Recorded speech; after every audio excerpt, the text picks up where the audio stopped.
Olá, seja bem-vindo, seja bem-vinda ao Frente a Frente, que começa agora. A nossa entrevista hoje é com o padre Elison Silva, pároco de Nossa Senhora dos Prazeres, padroeira da cidade, da Arquidiocese de Maceió, da Catedral Metropolitana da cidade. Nosso assunto, a festa da padroeira da capital, que acontece no período de 17 a 27 deste mês, e a atuação da Igreja Católica na construção ou reconstrução de uma sociedade mais justa e igualitária. Nesse sentido, eu agradeço a sua presença antecipadamente, Padre Elison, e nos diga como está a programação de uma comemoração, não é, que tem no tema Maria, ícone perfeito da Igreja. Nós estamos praticamente na metade do percurso, né? No próximo dia 27 estaremos encerrando os festejos de Nossa Senhora dos Prazeres e nesses dias que já vivenciamos desde o dia 17 está bem participada.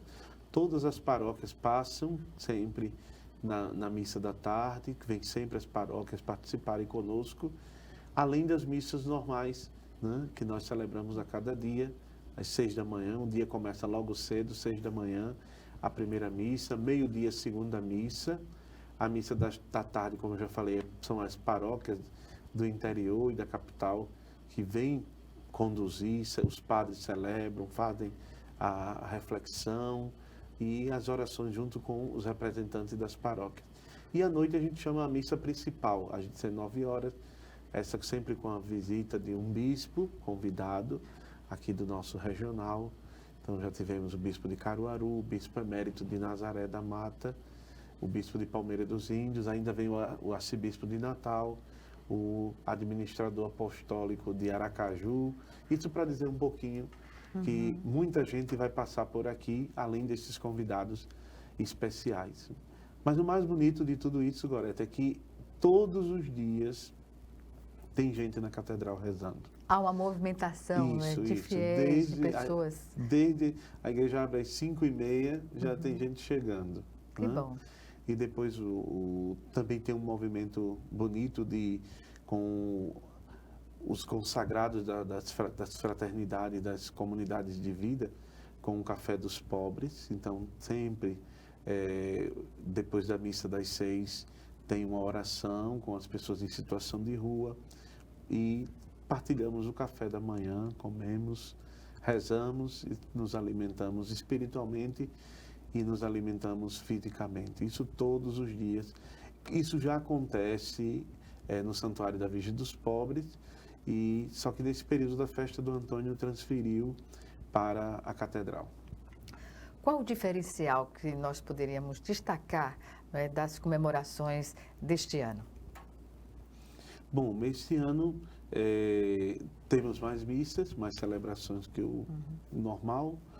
E, mais uma vez, é sempre essa ideia do sentido de ser igreja. Como você falou do tema, né? Maria, ícone perfeito da igreja. No fundo, é aquela tentativa de aprender do exemplo de Nossa Senhora. O cuidado com Jesus, o cuidado com o próximo, o amor a Jesus, o amor ao próximo, a igreja que anuncia a palavra, Nossa Senhora que é testemunha da palavra. Então, é como se a gente estivesse propondo olhar no espelho. Fazer uma autoanálise, uma autocrítica, digamos assim, da nossa atuação frente à família, sociedade. Isso. Como viver bem, compreendendo que há esse núcleo materno. A igreja é mãe, como Maria é mãe. Né? A igreja que é discípula, como Maria é discípula. Será que estamos fiéis no nosso discipulado, na nossa obediência? A predominância ainda da Igreja Católica, não é, no país, isso o que significa, de fato, quando a gente vê também a evolução numérica, né, de igrejas evangélicas. Como podem duas igrejas estarem irmanadas na mesma direção, digamos assim, do reconhecimento de Deus, de Jesus Cristo? O Papa João Paulo II dizia que há muito mais coisas que nos unem do que aquilo que nos separa. Então, há muitas iniciativas ecumênicas ou até mesmo macroecumenismo, numa dimensão muito mais ampla, com aqueles que não são cristãos, mas de diálogos. Claro que no nosso país acontece menos, né? Mas em uma realidade que precisamos entender que nós não estamos sozinhos, né? Que este não estar sozinho exige de nós diálogo, compreensão e participação na vida do outro, que pode pensar diferente de mim e não preciso mudar minha convicção. E depois que nós podemos lutar juntos por causa que são comuns, né? A construção de uma sociedade de paz, a questão mesmo, o tema da violência, o tema da ecologia, são questões que dizem respeito a nós.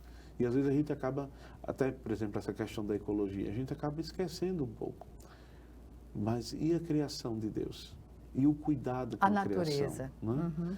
Então a nossa responsabilidade, porque a Sagrada Escritura diz que Deus confiou essa criação, a natureza, ao homem.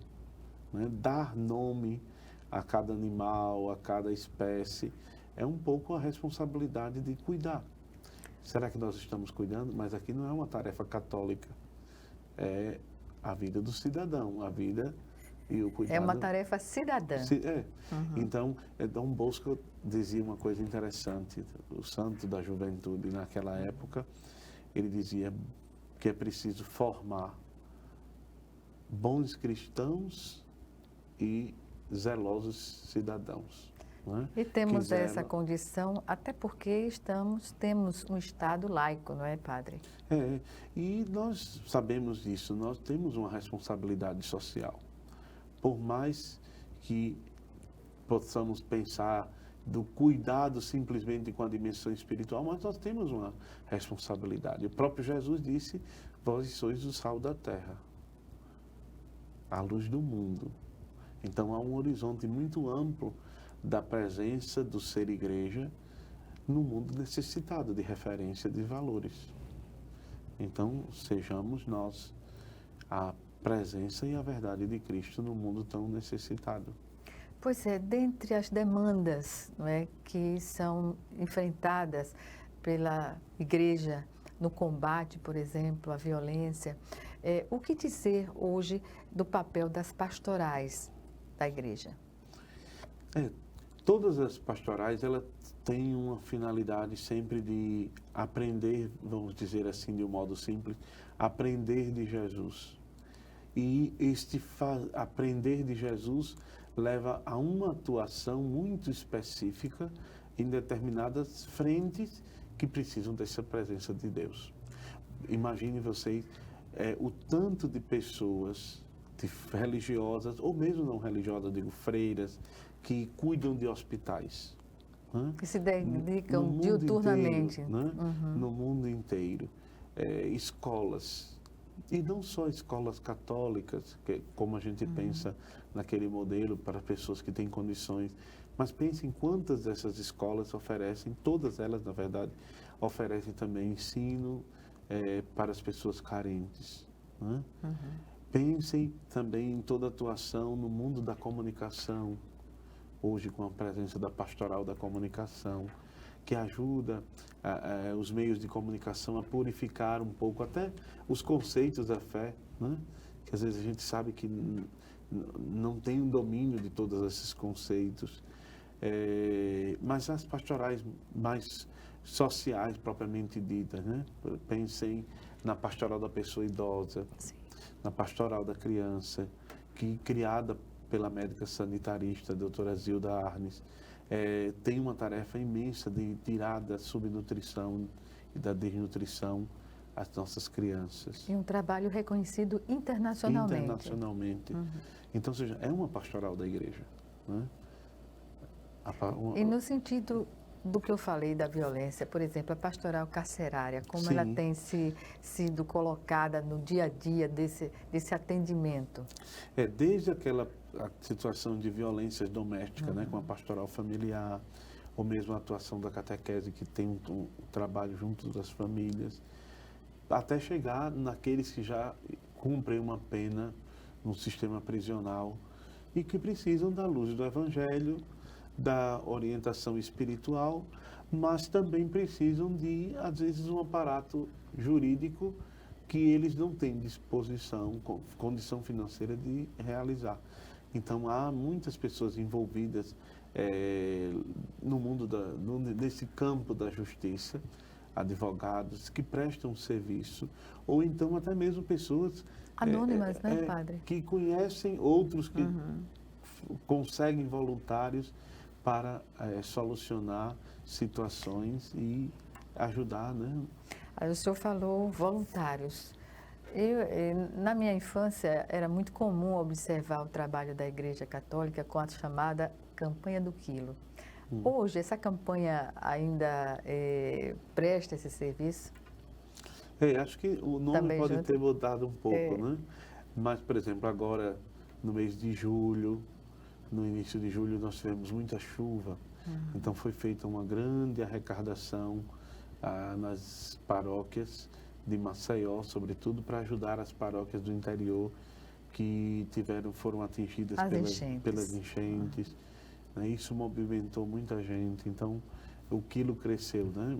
Imagine quanto arrecadou o encontro de Pentecostes com um pedido de 1 quilo como entrada simbólica, e uma média de 12 mil pessoas passou por ali. Então, se arrecadou muitas toneladas de alimentos. Isso foi distribuído para as instituições que têm um trabalho social e alguns a maior parte, na verdade, para a doação dessas famílias que tiveram esse problema das enchentes. Com relação à juventude, como tem se comportado?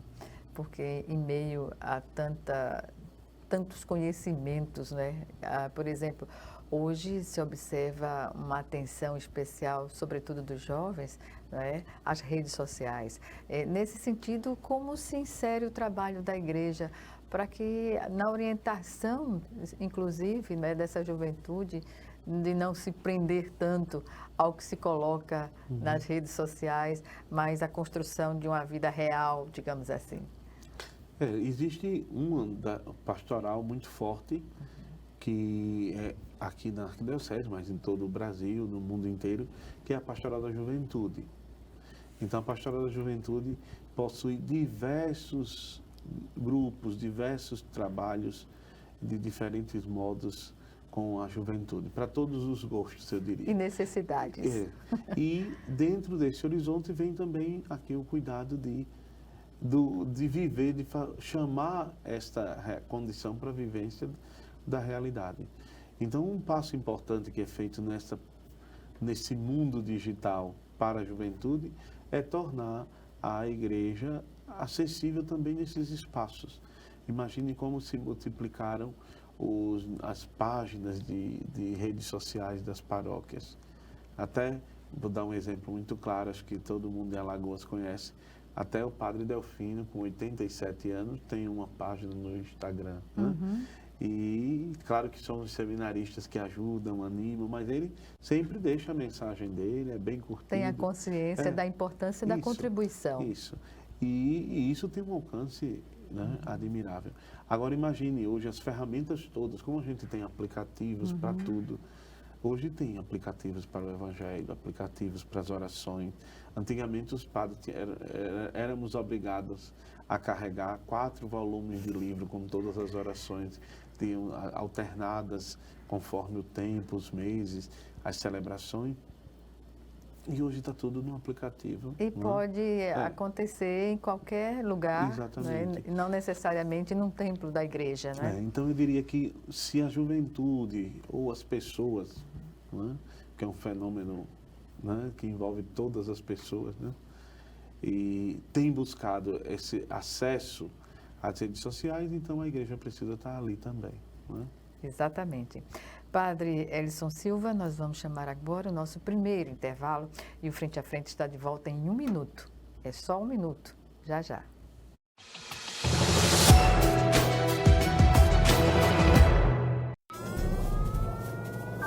Há mais de 40 anos, um grupo de médicos criou uma organização de emergência médico-humanitária capaz de oferecer ajuda às pessoas em meio a desastres naturais, epidemias ou guerras, atendendo os mais necessitados sem se importar com raça, religião ou ideologia. Hoje, Médicos Sem Fronteiras envia equipes totalmente preparadas para responder a emergências por todo o mundo. Nossos profissionais são financiados por pessoas como você e eu. Conheça-nos, participe, apoie, porque juntos chegamos mais longe.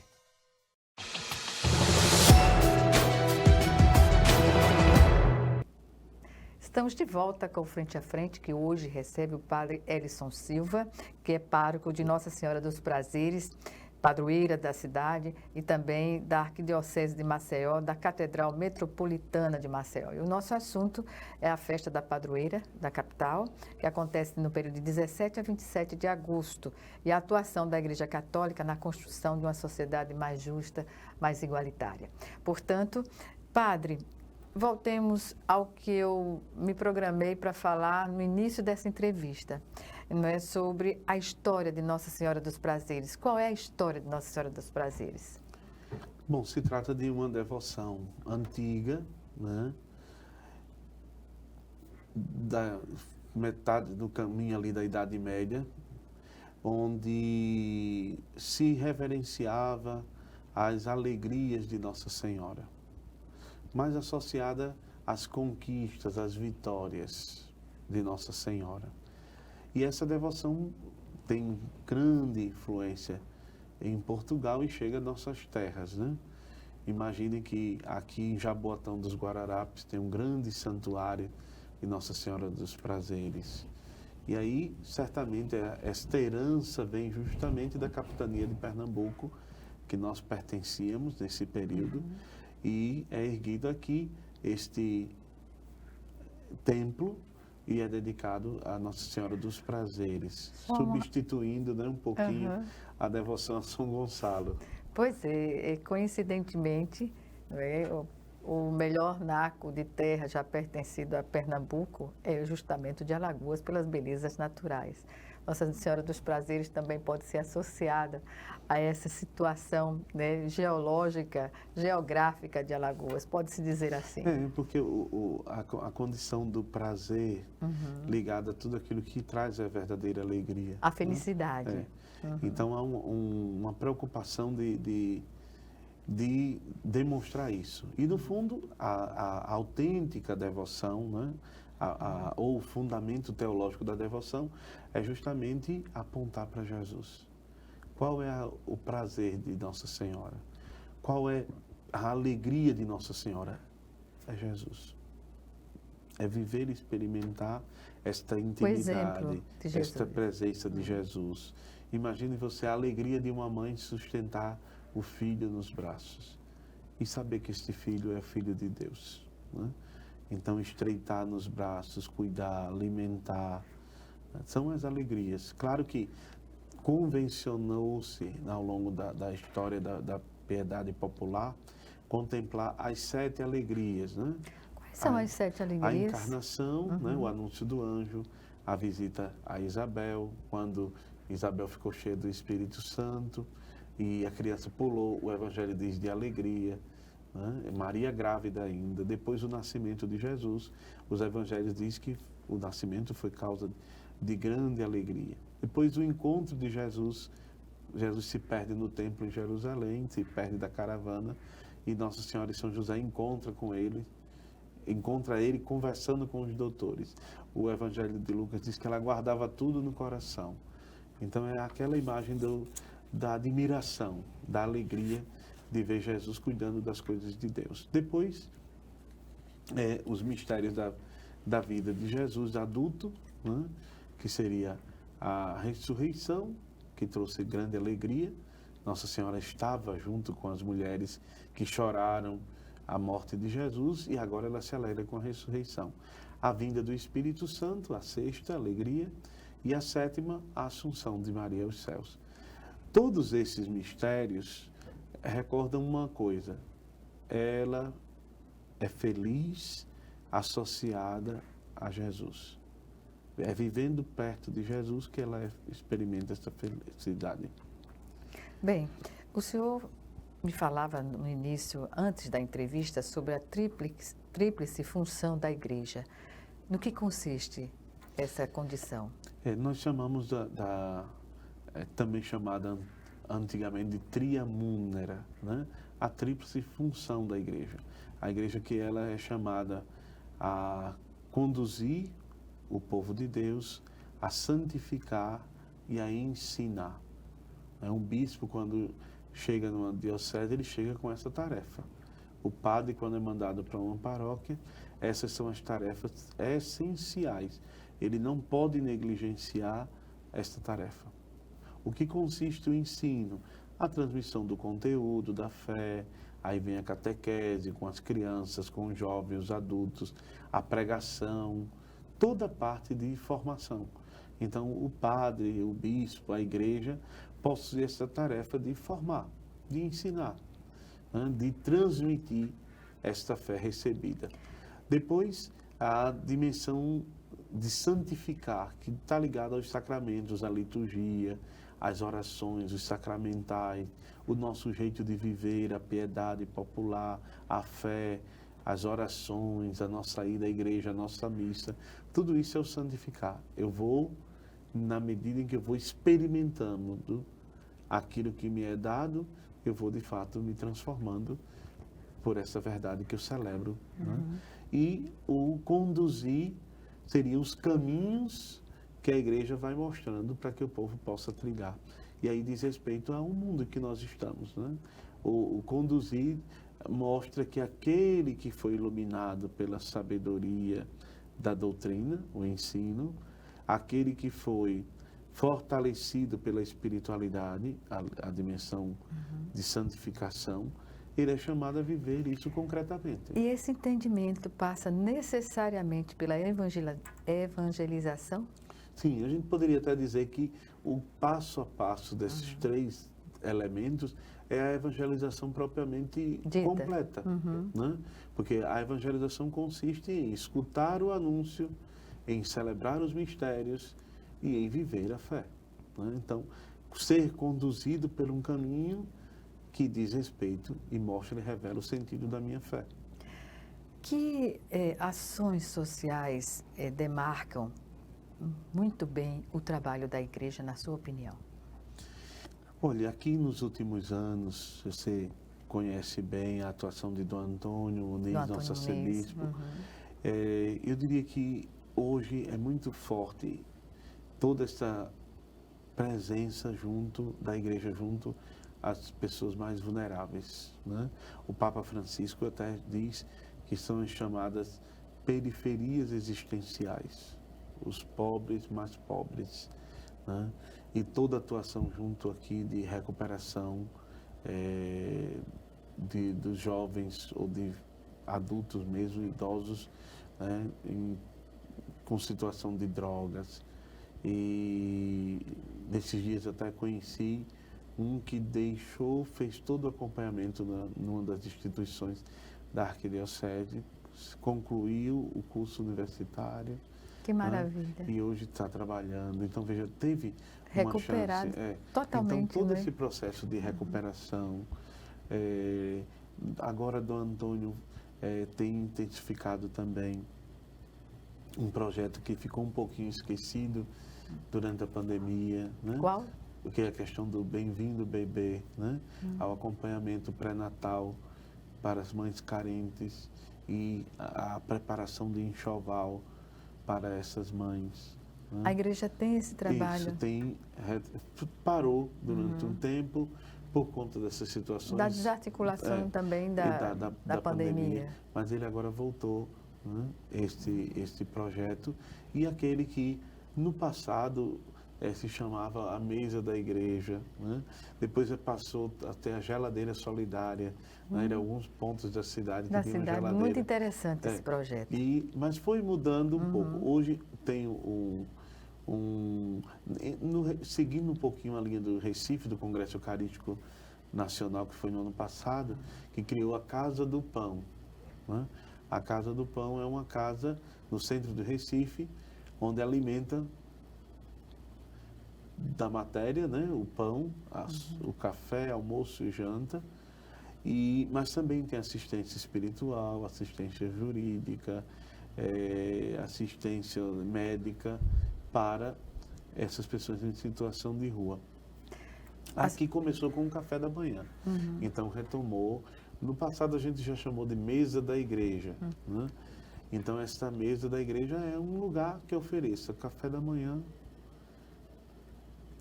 São 3 religiosas que trabalham. Aonde fica, no padre? Santuário da Virgem dos Pobres.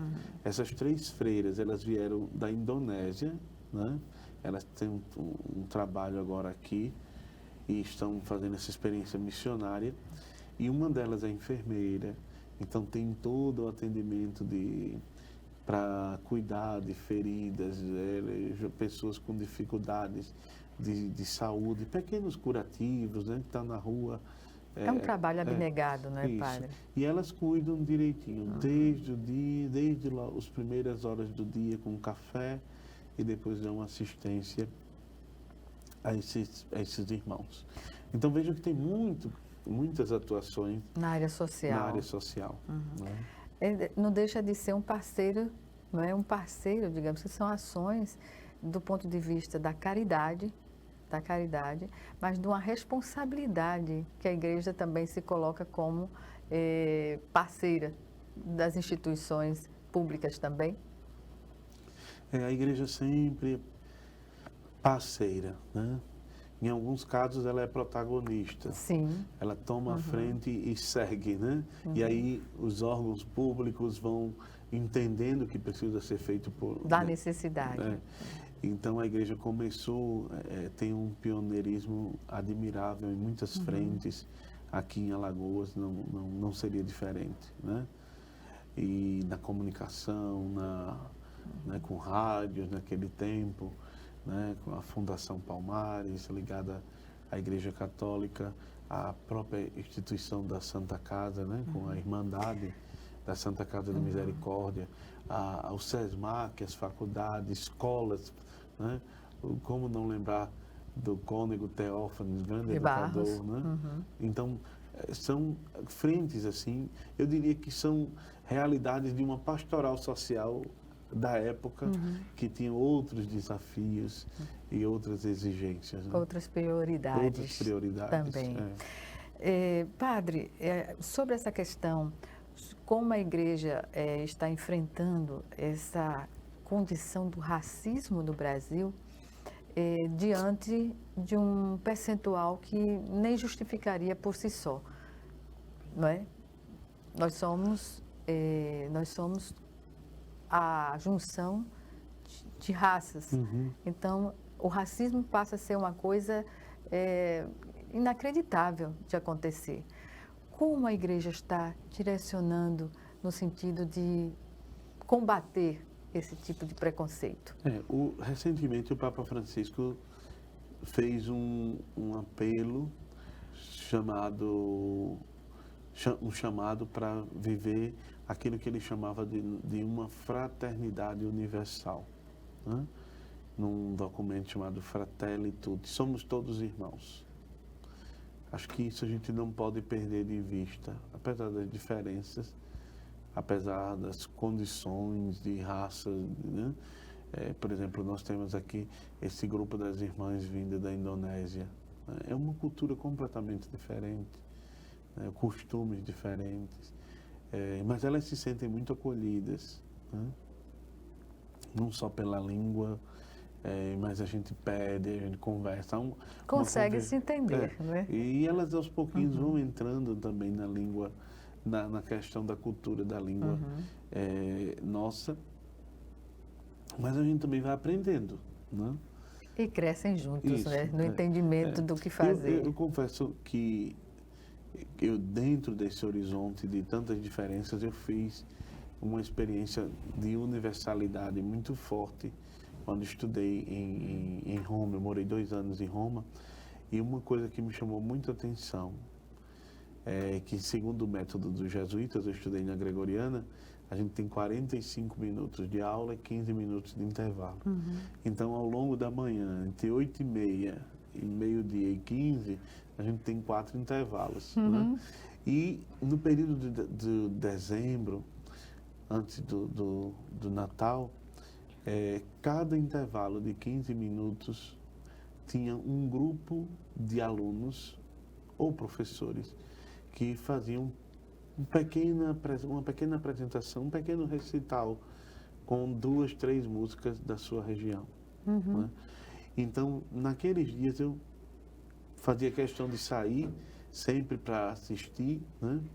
Os diferentes momentos. E era interessante porque, imagine que eu ouvi músicas de Natal em dialetos africanos, inglês, francês, Uma alemão, riqueza, né? espanhol, enfim, né? Eram 110 países, alunos de 110 países, de todos os continentes. Então, não dá para a gente pensar que todo mundo é igual, né? Nem na cor, nem nos costumes, né? Mesmo das manifestações da fé, são diferentes, né? Então, eu diria que o racismo é uma falsa pretensão de se impor, que no fundo denuncia a pequenez, a pequenez humana, nada, exatamente. Né? E aí uma forma de tentar se impor, né? Diante de um mundo tão grande, né? Pois é. Dizem que Dom Helder tinha um pensamento assim de: se eu pudesse, eu daria um globo terrestre a cada criança, de preferência luminoso. Por quê? Que era para desde cedo começasse a entender como o mundo é grande, como ele tem cores diferentes, sotaques diferentes e gente diferente. E conviver com essa diferença da maneira mais saudável possível. Padre Elison, nós vamos chamar agora nosso segundo e último intervalo. Frente a Frente volta já já, é só 1 minuto.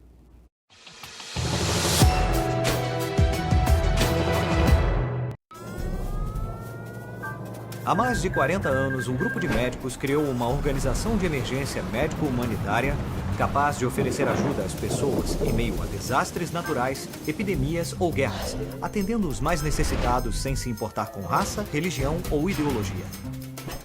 Hoje, Médicos Sem Fronteiras envia equipes totalmente preparadas para responder a emergências por todo o mundo. Nossos profissionais são financiados por pessoas como você e eu. Conheça-nos, participe, apoie, porque juntos chegamos mais longe.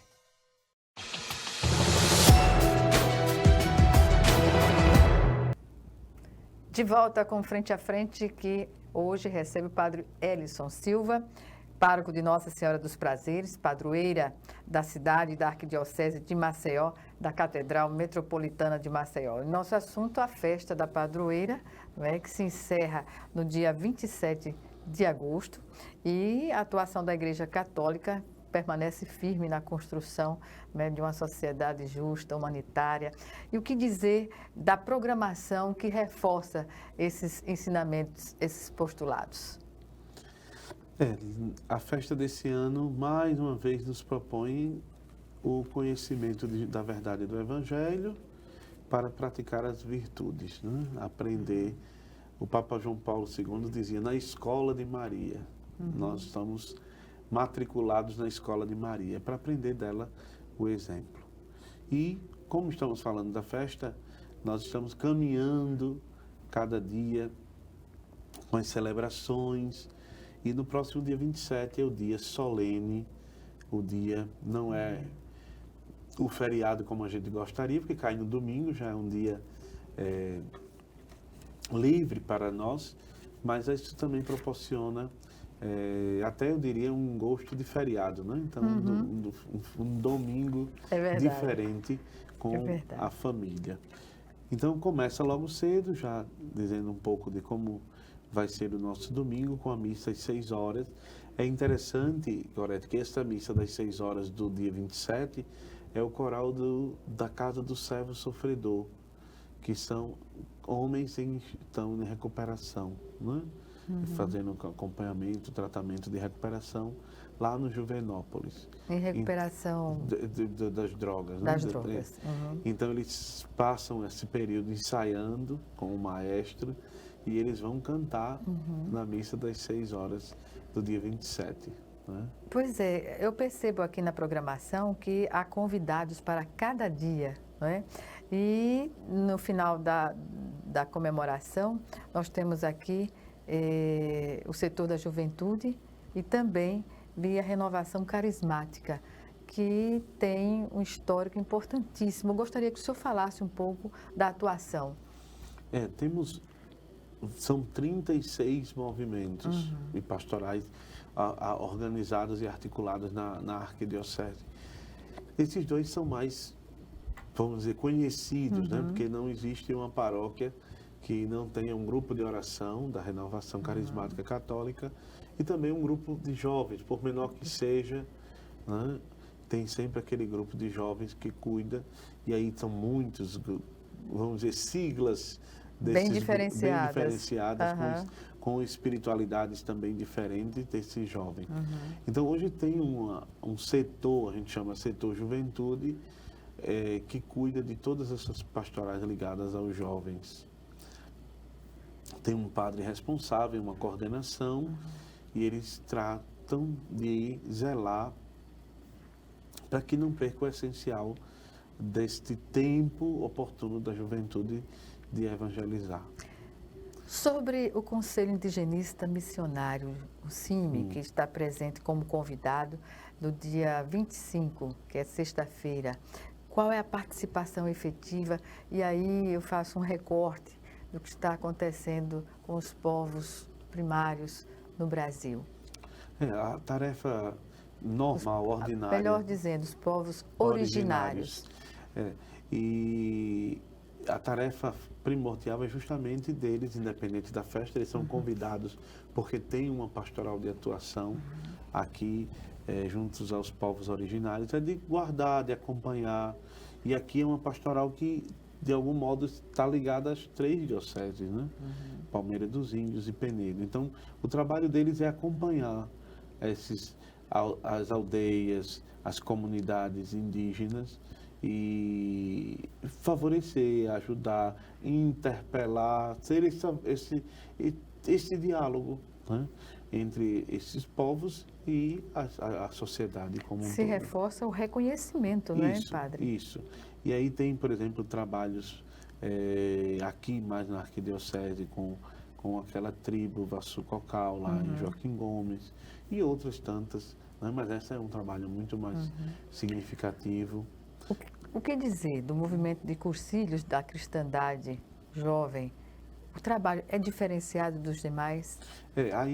Eu sou o assistente eclesiástico do movimento de cursilhos, né? Eu acompanho este movimento específico na arquidiocese. O movimento de cursilho, ele tem 3 segmentos, né? Os encontros acontecem de modos separados, para os homens, para as mulheres e para os jovens. Claro que integram todos no mesmo caminho e na mesma perspectiva. Mas os retiros, eles são separados. Então, os homens fazem o retiro para os homens, porque a linguagem, o estilo, a abordagem da evangelização é diferente, né? As mulheres fazem para as mulheres, organizam tudo para as mulheres, e os jovens para os jovens. Então, cada um na sua língua, no seu tempo e com as demandas de cada época. Específicas. Pastorais da Criança, da AIDS e Federação Recriar. Qual o trabalho dessas instituições, digamos assim? A Federação Recriar tem um trabalho muito amplo junto às comunidades terapêuticas de Alagoas. É a federação que foi criada pelo arcebispo para unir todas essas casas, todos esses centros de recuperação de pessoas em condição de droga, que precisa ser, né? Então, são todas as casas católicas ligadas a essa missão, a essa tarefa. Um parênteses, como as pessoas que necessitam desse acolhimento, dessa atenção, pode chegar até... Normalmente existem as parcerias com as políticas públicas do governo, e então encaminham pelas secretarias, né? Secretaria da Paz ou mesmo Secretaria de Ação Social, mas se alguém chegar ou mesmo a família solicitar, é encaminhado para uma dessas casas. Claro que tem as casas que não são católicas, são de outras religiões, ou mesmo clínicas mais no estilo... É ação conjunta, não é, padre? E aí o que acontece? Lá é encaminhado para conforme o caso, a necessidade, o tipo de acompanhamento, o grau da necessidade, né? Então, a federação tem essa tarefa. São todas as casas católicas que dizem respeito a esta realidade do campo da recuperação. A pastoral da criança está focada em que atualmente? A pastoral da criança continua com aquele trabalho silencioso das periferias, no interior, de acompanhar as crianças em estado de desnutrição ou subnutrição, né? E aí vem toda aquela dimensão da caridade mesmo, de às vezes levar o alimento, levar a assistência, a chamada multimistura, né? Que foi preparada por pessoas que estudaram como ajudar essas crianças, né? Claro que isso também tem melhorado em relação às diversas formas de assistência. Então a gente pode dizer que diminuiu, mas ainda tem muita gente.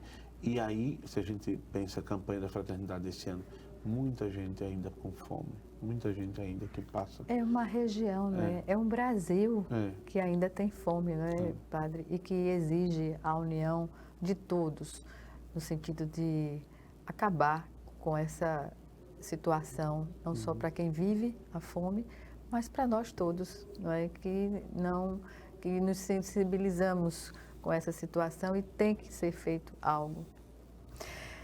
Sobre essa questão da festa de Nossa Senhora dos Prazeres e a contribuição para a festa que foi colocada também, como a igreja consegue trabalhar esses projetos todos com a colaboração? Porque isso tem um custo, não é, padre? Imagine que todos os dias dessa semana, 10 dias, tem um café da manhã para as pessoas em situação de rua. Então, todos os dias, nós começamos com 70 pessoas, mas já está 200 pessoas. Então, todos os dias a gente oferece a quentinha, com almoço, com café da manhã, com um alimento bom, bem preparado. E tudo isso são despesas, né? Que alguém tem que pagar, né? Então, a conta não fecha, né? Mensalmente está sempre...